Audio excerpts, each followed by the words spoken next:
Empire.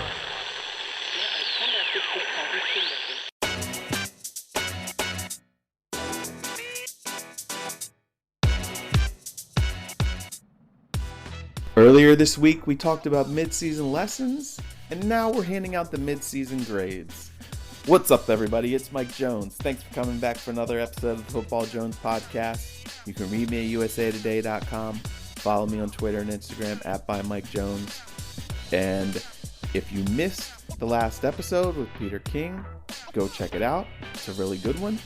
And now, my buddy Nate Davis and I are back at it, talking about grades. As you know, he does the power rankings every week for USA Today Sports, and now he's handing out report cards, and we're going to go about this from top to bottom, see what grades teams deserve, kind of turn this thing over and talk about where they're heading, and talk about who's exceeded expectations, who has failed and let us down on these expectations. Really good discussion here. We'll give you caught up on what's going on with the NFL this season and where these teams are headed. Here we go.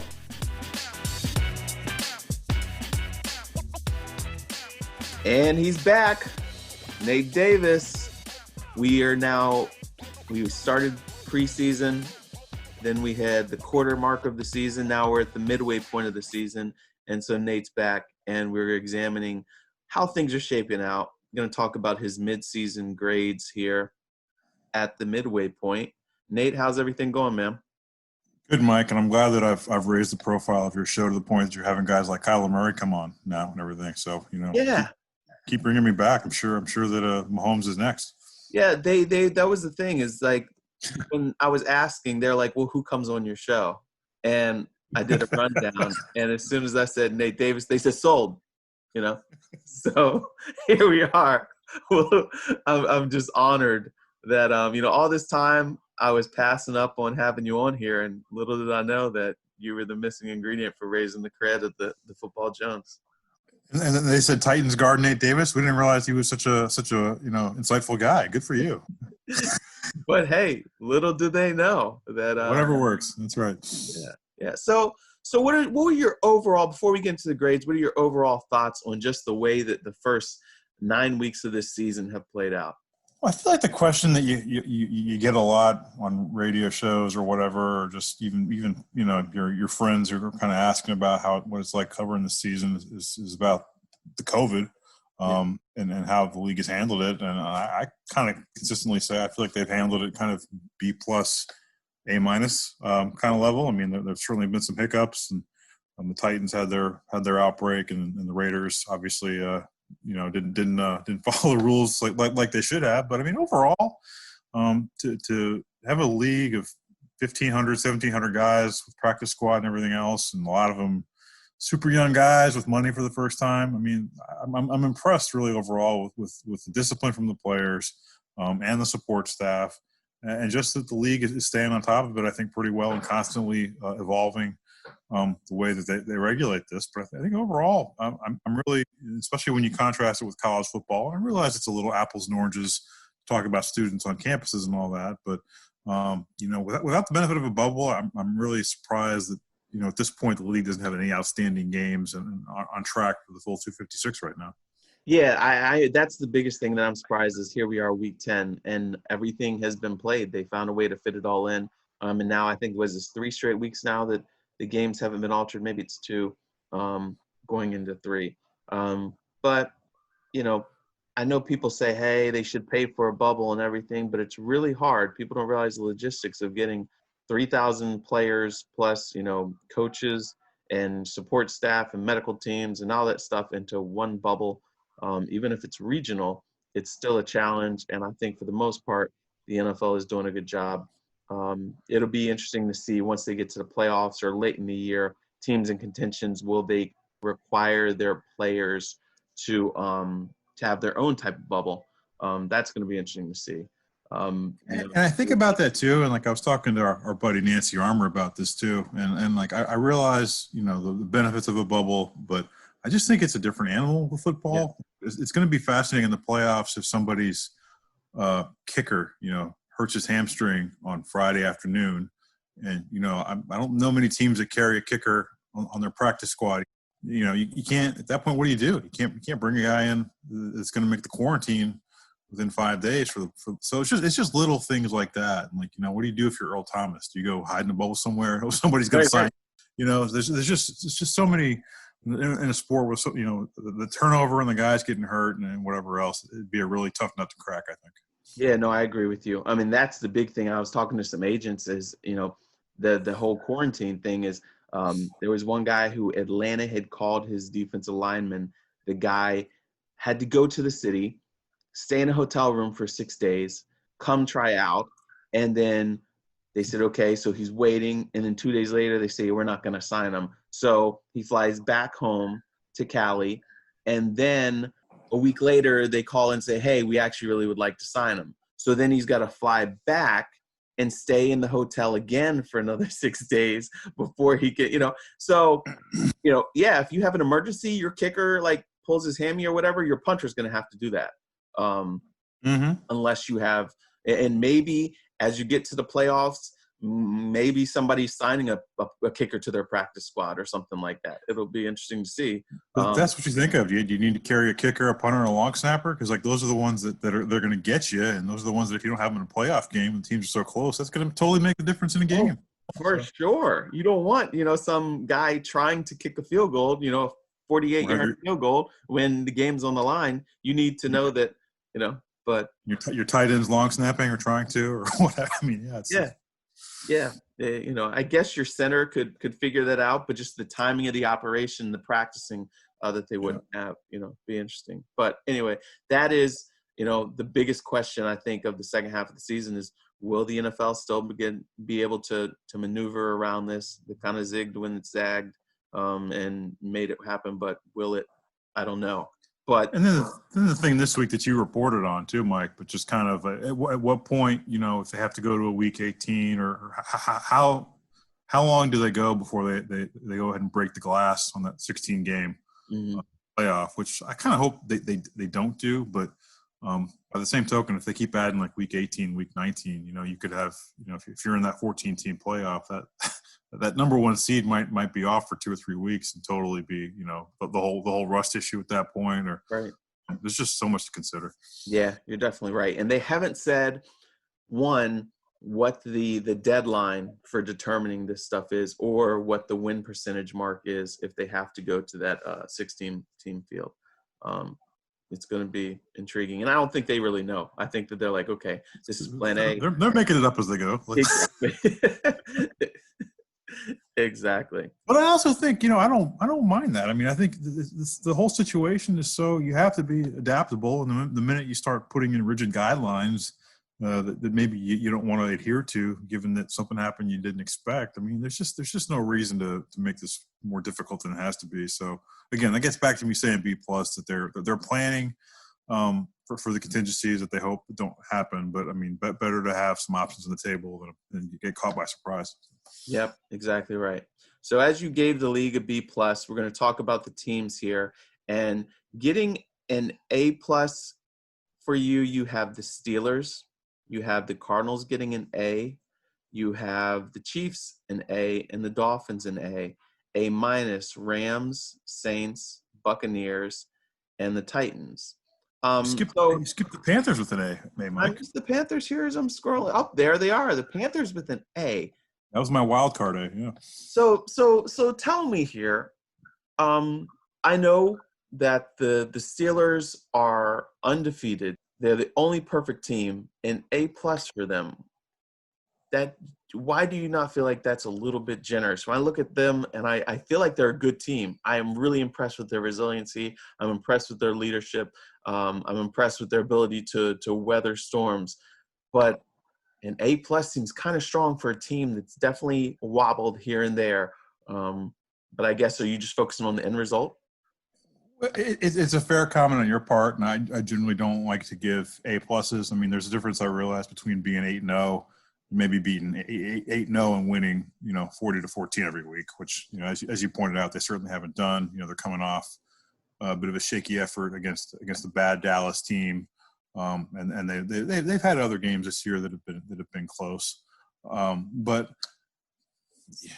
in this particular case, I mean, you know, they're not perfect by any stretch, and like there is no team. If ever there was a season like where there's competitive balance, I think this has got to be one of them. But you know, I think history got to me a little bit on this too. To think that the Pittsburgh Steelers like have never been 8-0, and that this group has been able to come back from last year, and Ben Roethlisberger has been so solid. You know, nobody talks about him as an MVP candidate, and he's probably not going to win it at this point. But you really could have asked for a better performance from him coming off the elbow, and what he's done with some of these young receivers like Deontay Johnson and Chase Claypool, et cetera. And then to me, they're the most dominant defense in the league. I mean, I realize they're not ranked number one, but when it comes to turnovers and sacks, you know, that the big plays that win you games, it's the Steelers and the Bucs, I think, really, and then everybody else. Yeah. So they don't commit a whole lot of penalties. Like the Ravens defense is really stingy, but they commit a lot of penalties, and that's something that the Steelers don't do. Yeah, and we saw this group last year basically almost carry these guys to the playoffs. I mean, they would have made the playoffs in a 14-team format last year, despite not having Big Ben for 14 weeks, or however long it was that he was gone. But I just think also that they pretty much have achieved, you know, pretty much to their maximum potential. I mean, yeah, they could have had more blowouts or whatever, but I don't think anybody thought that the Steelers were going to be perfect and leading the AFC North midway through. I mean, I certainly thought that the Ravens could put together another 13-14 win season. So I think just based on what you expected from them and what they've put on film, you know, and the first 8-0 in franchise history, one of the best franchises in the league. I was willing to give them that A+ for halfway. Gotcha. I can understand why you give Arizona an A. I love the growth that they've displayed. I love the move for DeAndre Hopkins. Their defense is there. Their offense. I mean, I'm if I'm a Cardinals fan, I'm really happy with the direction that the team is going. Kyler Murray. Look, we're talking about Russell Wilson, Patrick Mahomes. Kyler Murray might wind up being the MVP. His numbers right now are slightly better than Lamar Jackson's at this point last year when Lamar Jackson won the MVP. So if Kyler Murray, you know, that was a huge win over Seattle. If they can continue to contend, I don't see why he shouldn't be the MVP there. But tell me how you give Arizona an A and Carolina at 3-6 an A. Well, I think part of what I'm doing here too, Mike, is kind of, again, it's kind of judging the team and then like what did I think the team was going to be and how have they achieved or underachieved based on what you expected.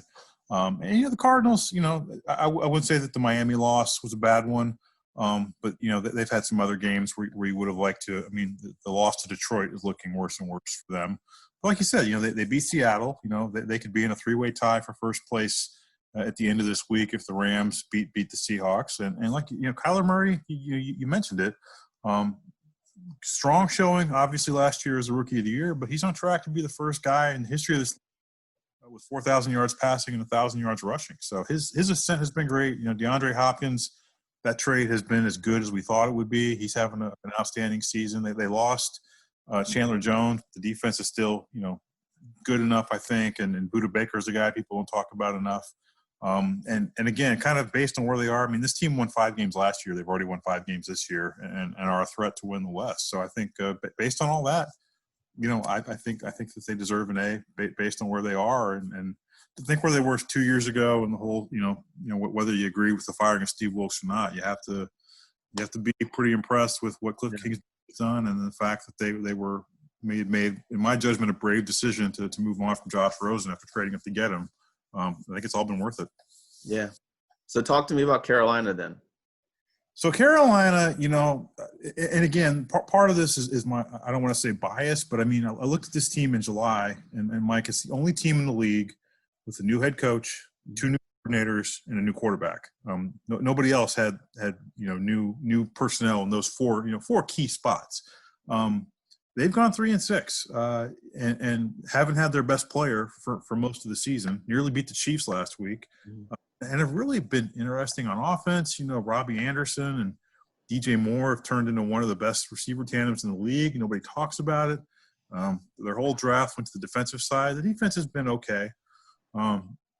and to see Teddy Bridgewater, who's got to be one of the best stories of the year, come in and play so well with a brand new team. Again, I just think with the amount of turnover they had, the fact that they had no off season to integrate any of these new parts, but they go out and give you a fight every single week, and their schedule has been pretty tough. But I mean, to lose to the Chiefs by 2 points, to barely lose to the Raiders, they've beaten good teams like the Cardinals. I'm just so impressed with what the Panthers have been able to do relative to what I thought they would do. And Christian McCaffrey is fifth in the team right now in yards from scrimmage. Like, that's just crazy what they've done with guys like Mike Davis and Curtis Samuel, and adapting to all these challenges on the fly. Yeah, I will say I am very impressed with how that they have been competitive. I was expecting Matt Rule to kind of take some lumps early on, trying to figure this thing out, going from being a college coach and not a college coach with a whole lot of success. He turned some teams around, but it wasn't like he'd been a long time, championship winning college head coach and then coming to the NFL. But his guys play hard, and their concepts seem like they're sound, and they look like they all know what they're doing from a coaching standpoint, from a playing standpoint. So I will definitely give him credit for that, because I was not high on that pick, that hire. And I also felt like, okay, well, there's definitely going to be some growing pains for this first-year head coach with no OTAs and not a normal preseason. 3-6, but they're close. I'm not saying they're an A in my book, but they definitely have been in most of their games there with lots of positives they could build on, I think, in a lot of their performances. Yeah. And I just like you said, I mean, I didn't know how the Matt Rule thing would go. His defensive coordinator he brought from college, Phil Snow, never coached the NFL, but they seem to have really bought into the program. It seems like Matt Rule really, is able to connect with his players. And like you said, they haven't been out of any game. I mean, they played teams like the Bucks, Chiefs, whatever. Like they've been competitive throughout. And I just, I thought this was going to be a 2-win team, but clearly play a lot better than that. Now, do you think this? Guys like Matt Rule, Cliff Kingsbury, having the success they have, is that a result of so many college concepts in the NFL now? Or do you think it's a result of these guys just being pretty brilliant? And like, obviously with Carolina, they have so many rookies. So, it's easy to get them to buy into what you're trying to do. What do you think it is? Because, for a long time, we've seen college coaches kind of have to take some lumps, and some of them never figure it out. These guys seem like they figured out this league pretty quickly. Yeah, that's a great point, Mike. And I mean, I do think the lines between, the NFL and college have started to blur, and that the thing always with the NFL is that the good coaches adapt to their talent, but they don't make their talent adapt to them and their schemes or whatever. So, and I think that's probably been part of the success for Matt Rule is that, he brought Joe Brady, who designed that record-setting offense last year with LSU. I mean, Joe Brady's going to be a head coach here, I'm sure, very soon. He also went to my school, so I have a bit of a vested interest in pumping him up. But he did coach too with the Saints prior to that, so he knew Teddy Bridgewater a little bit. So you had some chemistry there, but the Panthers have learned how to use guys like Curtis Samuel, who was a great player at Ohio State, really hadn't been yet in the pros, under the Ron Rivera thing. But he is kind of one of those gadget kind of guys, those wingback kind of guys that's not really a classic wide receiver or classic running back, but he's a playmaker.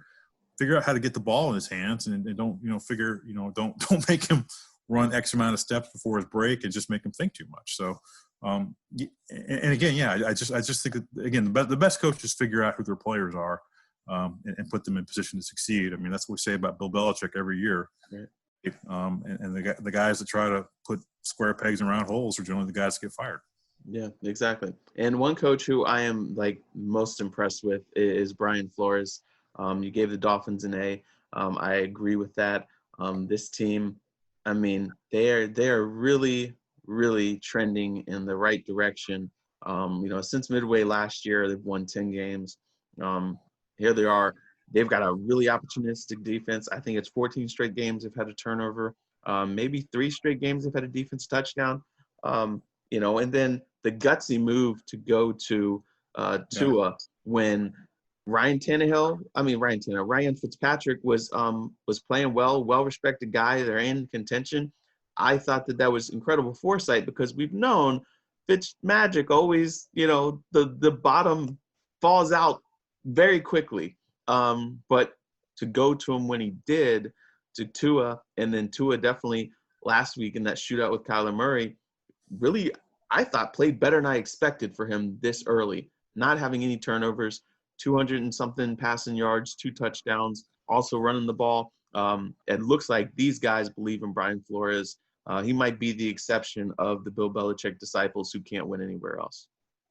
Yeah, I think so. I mean, that's how it's shaping up, and I feel like Brian Flores has been consistent from a leadership standpoint and holding guys accountable and putting guys, again, in position to succeed. And if they don't, he's willing to move on to the next thing. We saw the big changes on his coaching staff after last year. And like you said, they finished 5-4 last year after the 0-7 start. And it's a great point. I mean, I was when I saw they were making the move to Tua. I mean, you could understand the timing before the bye week, but you're kind of like, well, why now? But I thought the same thing, Mike. I'm like, if you've gotten what you've gotten out of Ryan Fitzpatrick, who's never been starting quarterback for a playoff team, pretty cagey move to say, okay, you've taken us about as far as I think you can. Mm-hmm. Let the kid in and see what he can do. And they're 5 and they've won 5 of 6 now, and Tua didn't have to do much against the Rams. I mean, they got totally outclassed in the stat sheet, against the Rams, but they won the game. Yeah.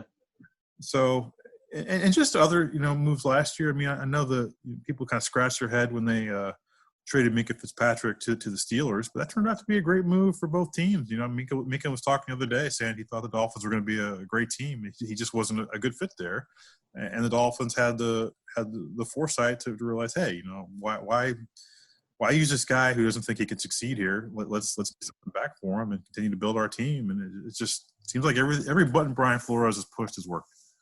You have the Saints as an A- and the Bucks as an A-. I am wanting to give the Bucks more of a B. I know they've looked at times like the greatest team in the NFC, but they've now gotten swept by the Saints, and Tom Brady, each time he plays the Saints, does not look good. They've got their number there. How are you giving them the same grade? Well, I think just the Bucks, again, when you talk about bringing in a quarterback who hasn't played there and, other parts like Rob Gronkowski, there was going to have to be a bit of a learning curve and a bit of patience that they weren't going to hit the ground running, and they did, and obviously they lost week 1 there. But I mean, there have been times here, certainly prior to Sunday's debacle. I think prior to that, people were, I don't want to say uniform, but a lot of people would have cast their votes that the Bucs were the number 1 team in the NFC. That obviously gives you pause after the loss to the Saints. But to me, the other thing that we don't talk about as much is just, again, what a great defense that Todd Bowles has put on the field there. Again, they get the sacks, they get the turnovers, and really they did a lot of that last year too. But all 7 of those Jameis Winston pick sixes counted against the Bucs defense. I mean, it's one of those weird NFL statistical things that people don't realize where the numbers and your stats lie. Yeah. But I'm really impressed with and guys like Devin White, Davis, the secondary, Antoine Whitfield, the rookie safety has been really good. So I think even if Tom Brady and these guys need more time to gel, and now you've added Antonio Brown to the mix, they kind of have that luxury. And I think maybe more than anybody, the Bucs have as much upward potential as any team. Just if they're able to kind of really figure it out and fire on all cylinders, over the last second half of the season. Now New Orleans, for some reason, I was really slow. I guess I was just thinking about the way they finished off in the playoffs last year, in the last couple of years, and really thinking that, okay, this is going to be a year the Father Time really creeps up on them, and I wasn't ready to buy into them. But now they've had 2 decisive wins against a really talented Bucs team. They're getting Michael Thomas back now. I'm not there all the way, but I'm thinking that they just might be one of those teams that is one of the last ones standing in the NFC. Well, I mean, I guess I'm a little jaded just in that they were my Super Bowl pick, and obviously it hadn't been an ideal start, and people were looking at Drew Brees those first couple of weeks and saying, his arm is shot, this team is done. But He's been throwing downfield with more regularity lately and effectively. A lot of people would probably pick Michael Thomas as the best player on this roster, whether you believe that or not, to not have him for most of the season. And they've overcome that. And Alvin Kamara, I think, is a guy people need to talk about in the MVP conversation because he's really carried this offense. Again, I think you have to look at the other side of the ball. Their defensive line has been really good. Their offensive line has been really good. I just think 1 to 55. I mean, this is about as good a roster as there is in the league. Now, can they sustain it and avoid stepping in a pothole like they tend to do in January? We'll find out.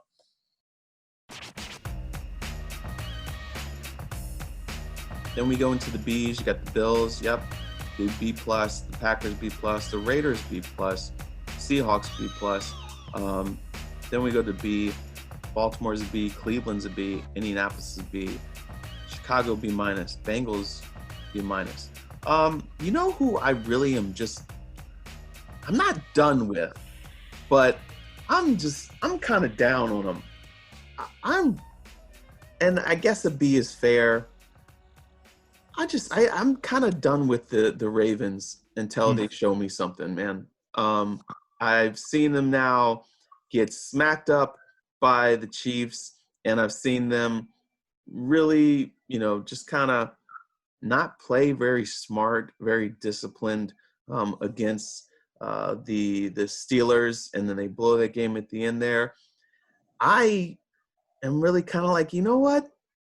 It's nice window dressing, but I don't know if this team really has it. And it's not just, I don't know if the team has it. I know their defense is good, but Humphrey and Peters both make some mistakes, some ridiculous pass interference, lack of discipline, penalties that hurt you. Offensively, if they fall in a hole, it's really a struggle to get them for Lamar Jackson and them. And I'm kind of blaming some of this. Some of it's probably on Jackson, but I think some of it's also on Greg Roman.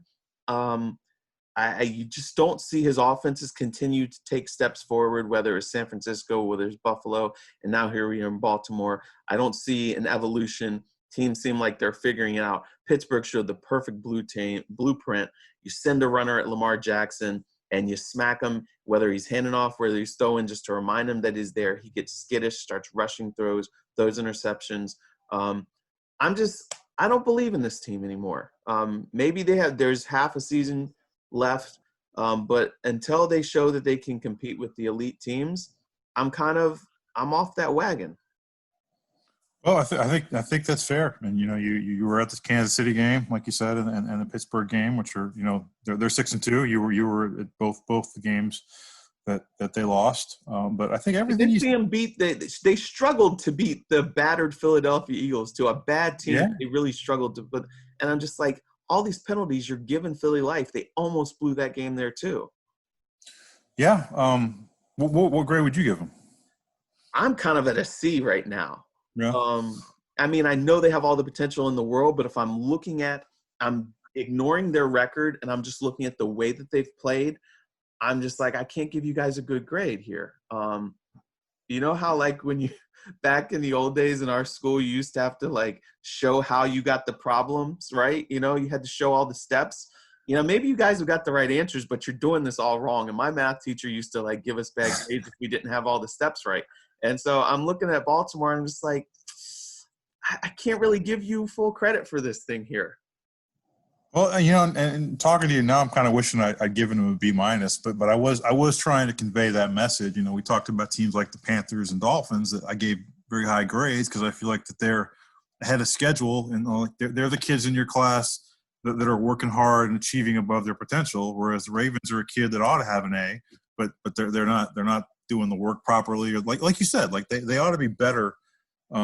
6-2 is obviously very good at the halfway point, and they're going to be a playoff team, I'm sure. But you can't unsee what you saw last year when they blew everybody's doors off, and Lamar was the MVP. And like you said, he said it this week. The teams are going up, defenses are going out there and calling their plays out. Yeah. And they're not adjusting to it. And that's to me that like you said, that is a coaching issue. That is something that Greg Roman needs to figure out. And there is kind of this notion that, I mean, certainly he's running less this year, and you kind of wonder, are they not using the best version of Lamar Jackson? And should they kind of go back to more what it looked like last year? I mean, part of the problem too is, I mean, their two best offensive linemen, Ronnie Stanley and certainly Marshall Yanda retiring. I mean, that's an issue that's not going to get fixed this year. But yeah, I mean, overall, I just feel like this team ought to be better than it is, and I really thought that they would. I think they'd run away with AFC North, but I definitely thought that they would win and the Steelers would be second. I didn't think it'd be flip flopped. Yeah. I'm so we'll see. It's going to be interesting. I will just, for them, I'm like, hey, talk to me when we get to playoffs, and we'll see how you do. Where they're not good. I mean, that's the other thing I keep.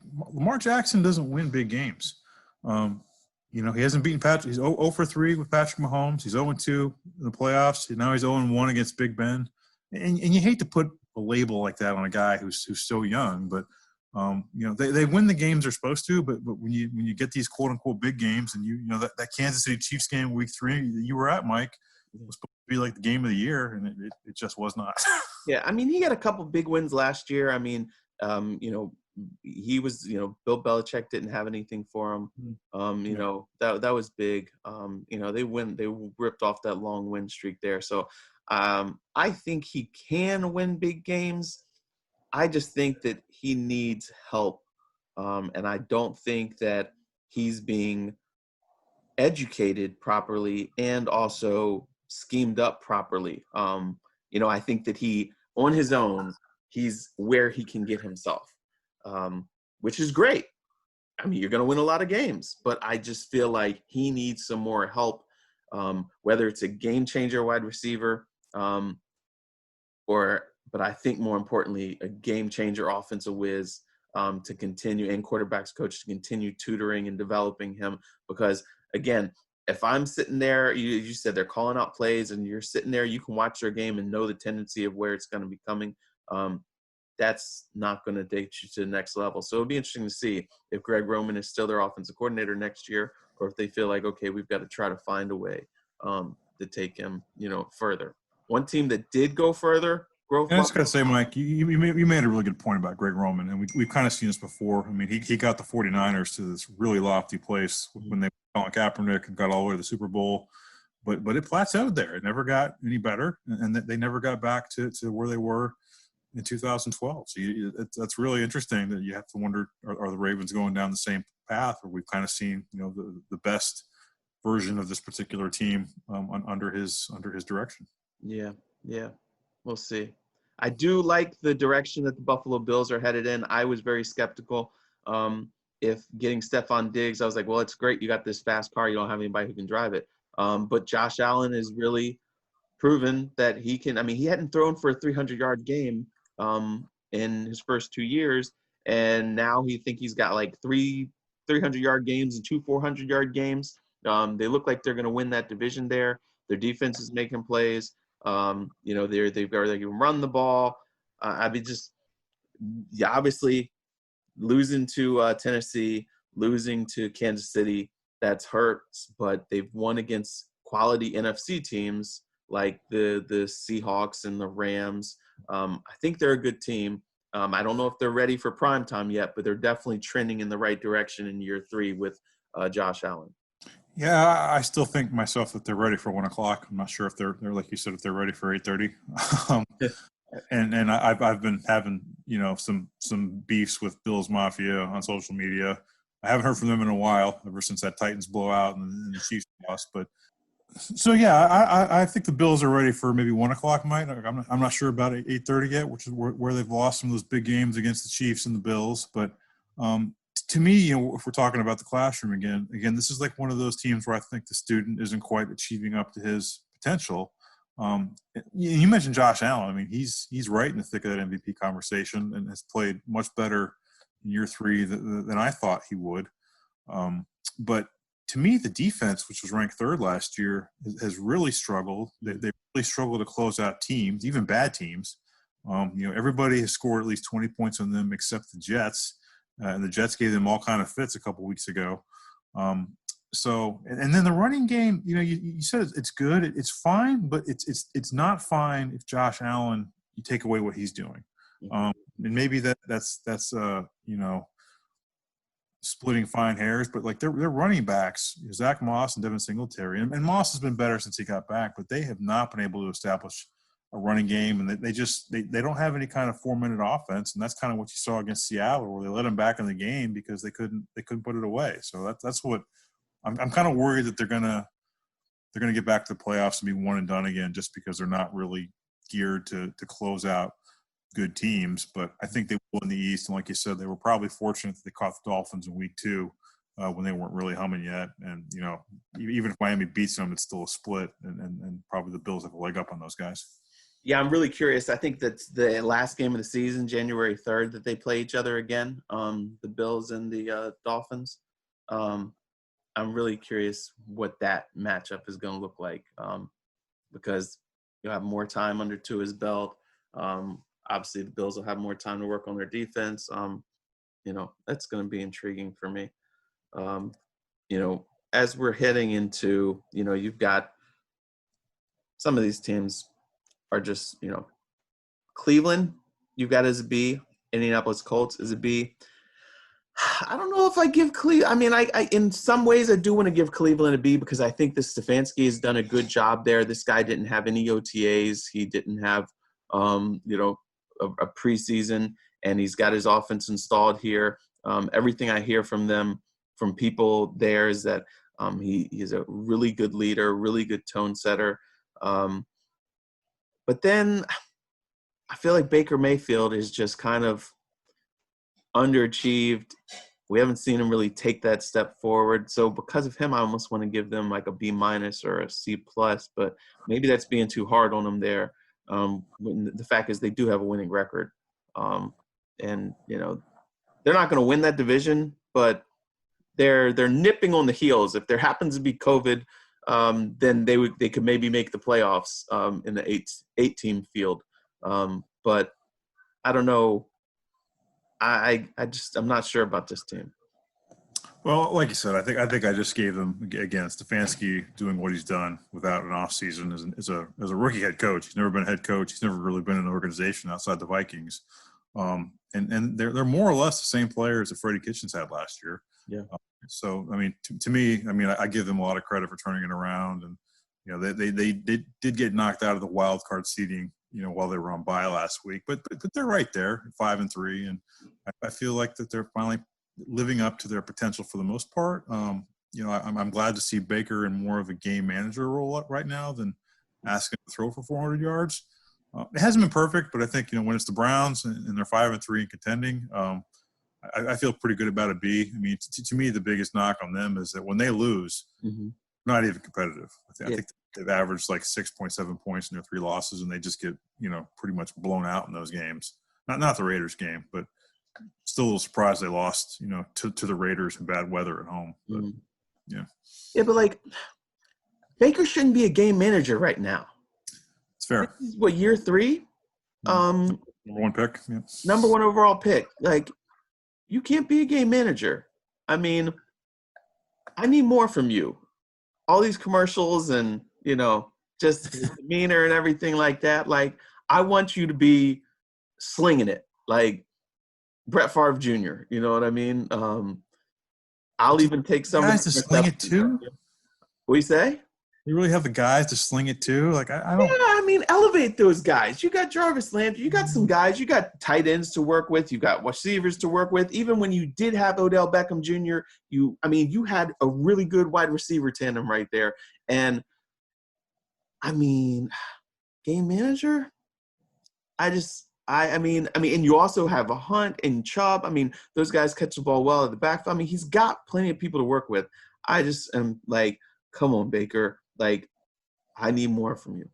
Yeah, it's totally fair, and I'm not saying that should be the stage he's at forever. But I think at this stage, with a new coach and a new system, not asking him to do too much when you do have such a good running game. I appreciate the balance they've essentially struck on offense.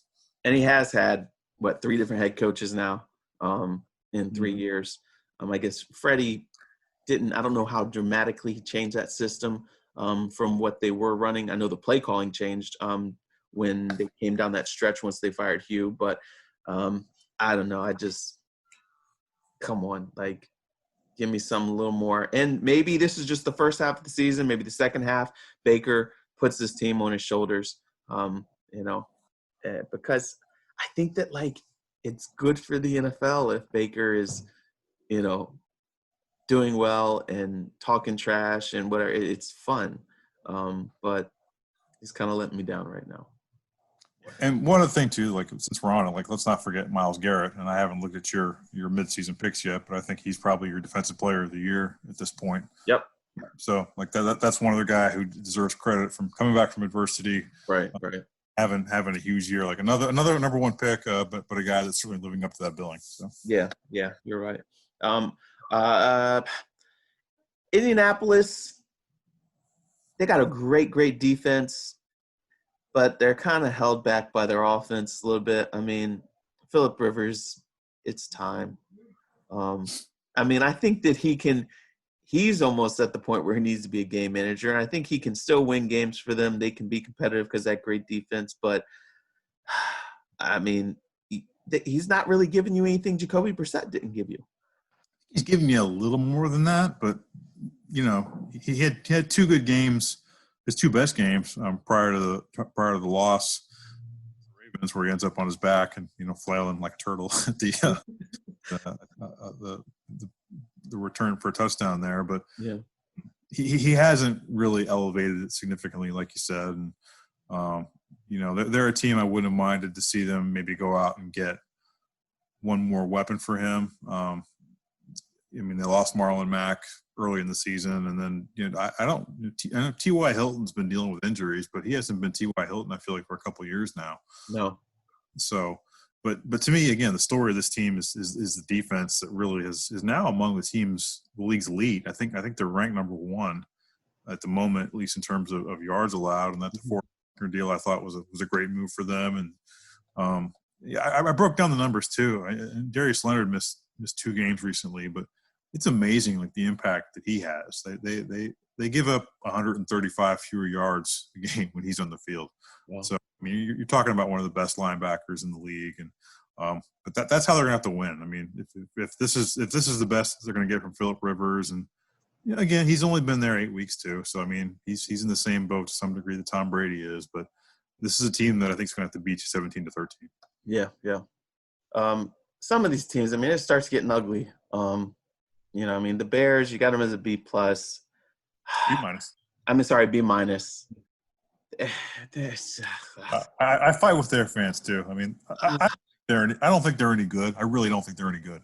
But I think a B- is way too nice to these guys. I mean,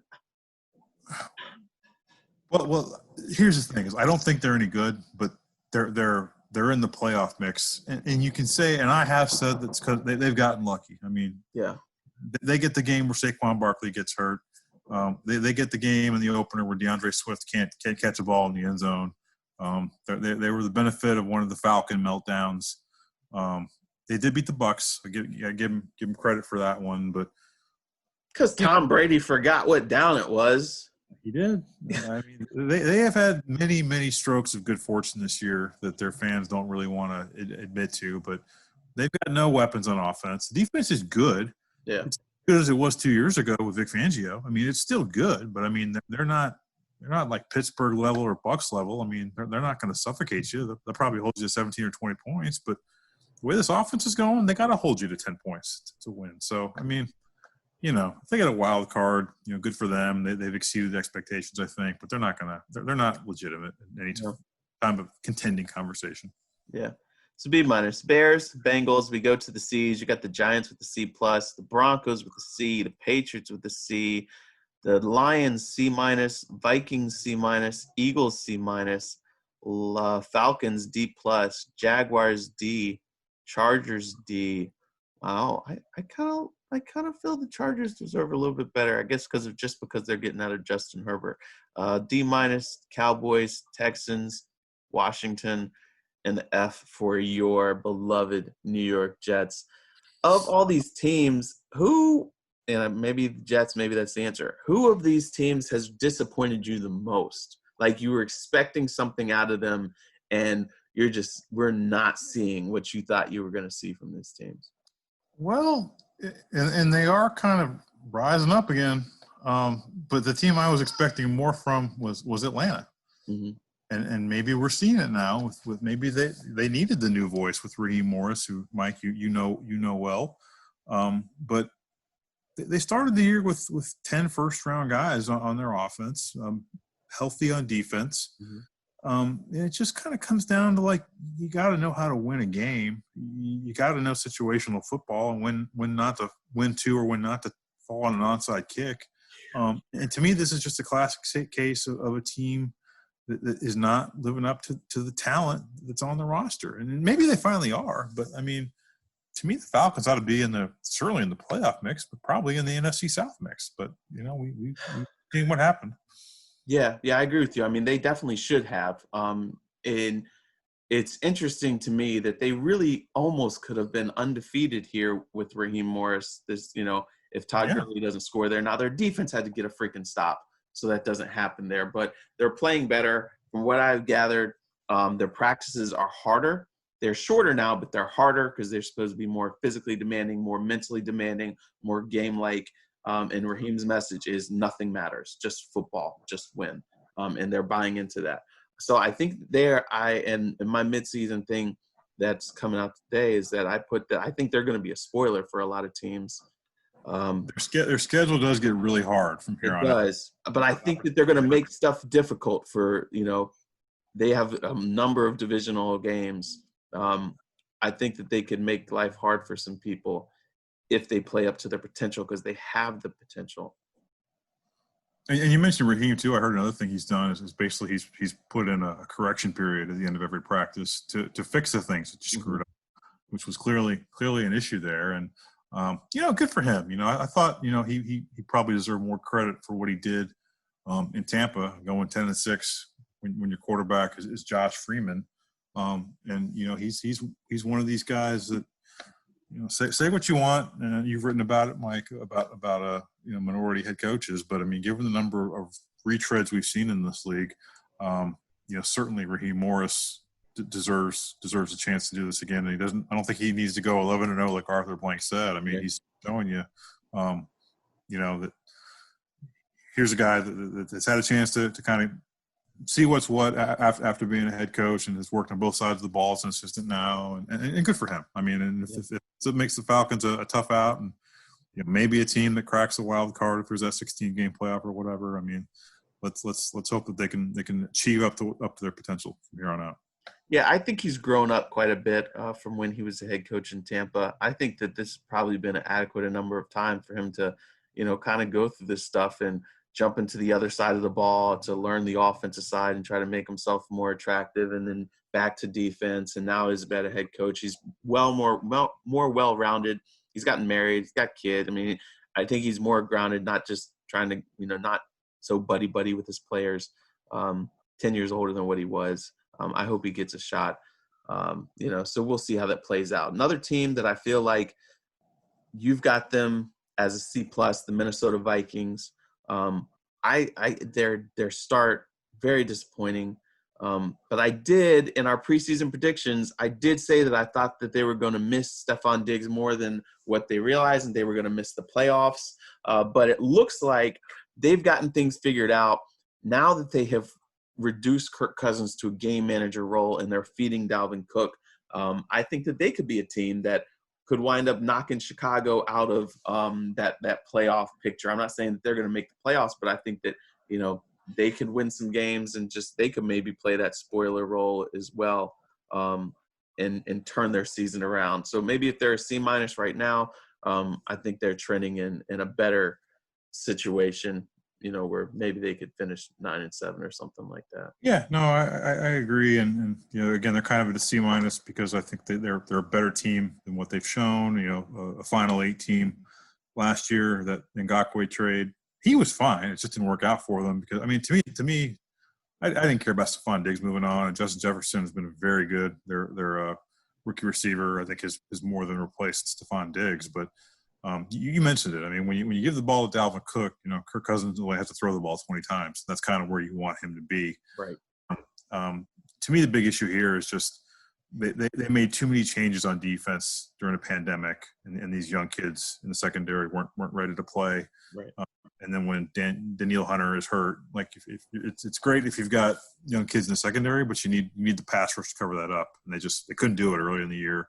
Had to give up on Ngakoue to try to get something back for that, but maybe you're right, Mike. You know, maybe they've gotten right here, and at least they're an 8 or 9 win team once all is said and done. Yeah. Let's just close this out with, since you're wearing their hat, your Jets. Like, why does Adam Gase still have a job? Is this because to make sure they get the number 1 pick, or what? I'm not that cynical. I know that, you know, probably there were many Jets fans that were sweating Monday night thinking that they were going to luck up and beat the Patriots and you know, fall behind the Jaguars in the quote unquote Trevor Lawrence sweepstakes. I think the question though about Adam Gase though is, if you fire him, who are you turning to? And given the way that Williams. Exactly. And as undisciplined. Turned the Browns around for that stretch, but you don't want to ruin that draft pick stock. Maybe it's that, but I mean, to me, the Jets on defense this year have almost been borderline dirty, and to no real end. I mean, they're not good defensively, even with some of these shady tactics. Mm-hmm. Is Greg Williams the guy that you want, you know, talking to players that you hope, you know, Quinnen Williams and others that you hope are going to be building blocks in the future? I mean, I don't know that Adam Gase is either, but I mean, to me, I mean, the Jets need new culture more than they need Trevor Lawrence, but they could definitely use both. Mm-hmm. All right, Nate. Well, this has been fun as always. We will hit you up at the end of the third quarter of the season, and we'll see how things continue to roll. Okay, well, good to be with you, Mike. Stay safe, and I look forward to hearing the guests between me and now, Bill Belichick and whoever else you get on here. So listen to that Mike Jones football podcast. Give me that kiss of gold, that touch of gold there. Tell everybody where they can find you. Obviously, USA Today Sports, but where else can they find you? Oh, they can find me sometimes at by Nate Davis on Twitter. I'll try to acknowledge you if you're not too mean to me. So. All right. Thanks, Nate. I appreciate it. Okay, be well, Mike. Thank you.